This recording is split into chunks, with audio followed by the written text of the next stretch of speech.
سرکار دو عالم علیہ السلام فرماتے بندہ زبان سے بھلائی کا ایک کلمہ نکالتا ہے حالانکہ وہ اس کی قدر و قیمت نہیں جانتا، تو اس کے باعث اللہ عز و جل قیامت تک اپنی رضامندی نہیں ہوتا ہے۔ یعنی بندے کو پتہ نہیں ہوتا مگر زبان سے ایک ایسا پیارا جملہ نکل جاتا ہے، اللہ کی فرما برداری والی ایسی بات نکل جاتی ہے کہ اللہ قیامت تک اپنی رضا لکھ دیتا ہے۔ یہ تو بڑی اچھی بات ہے، لیکن آگے فرمایا اور بے شک بندہ اپنی زبان سے ایک برا کلمہ نکالتا ہے اور اس کی حقیقت نہیں جانتا تو اللہ اس کی بنا پر اس کے لیے قیامت تک اپنی ناراضگی لکھ دے گا۔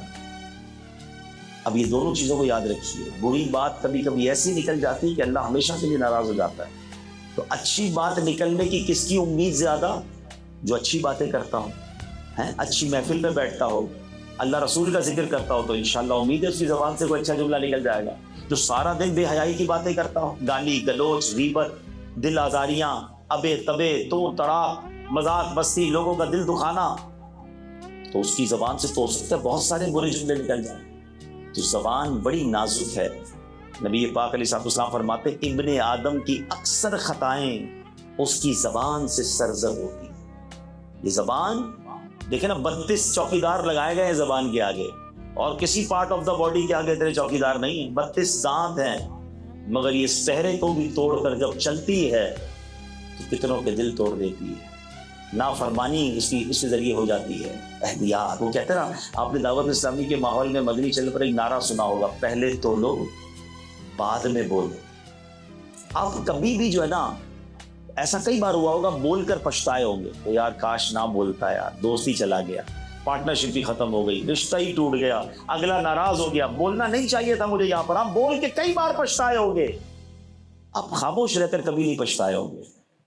کہتے ہیں نا، ایک چپ 100 سوال، مگر چپ ہے ہی نہیں۔ ہم تو کہتے ہیں میں تو جواب دوں گا، میں تو بتاؤں گا میں کون ہوں، اور اتنا بولتے ہیں کہ نہ جانے کیا کیا بول جاتے ہیں۔ کم از کم بولتے وقت یہی خیال آ جائے کہ میں جو جو کہہ رہا ہوں یہ کرامن کاتبین فرشتے لکھ رہے ہیں، اور قیامت کے دن جو جو میں نے کہا یہ سب بولنا پڑ گیا تو کیسے سناؤں گا اللہ کی بارگاہ میں، جہاں پر سارے نبی ہوں گے، سارے اولیاء ہوں گے، میرے سارے چاہنے والے ہوں گے، اور مجھے کہا جائے گا جو جو دنیا میں کہا تھا سب پڑھ کے سناؤ۔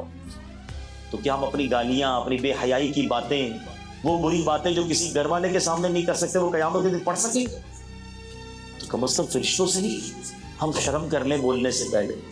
اللہ کے نبی علیہ السلام فرماتے ہیں جب آدمی سلوک کرتا ہے تو جسم کے سارے اعضاء، all part of the body، زبان سے کچھ کہتے ہیں اے زبان تو ہمارے معاملے میں اللہ سے ڈر، کیونکہ ہم تیرے تابع ہیں، تیرے ساتھ ہیں اور تجھے فالو کرتے ہیں۔ اگر تو سیدھی رہی تو ہم سیدھے رہیں گے، اگر تو ٹیڑھی ہو گئی تو ہم بھی ٹیڑھے ہو جائیں گے۔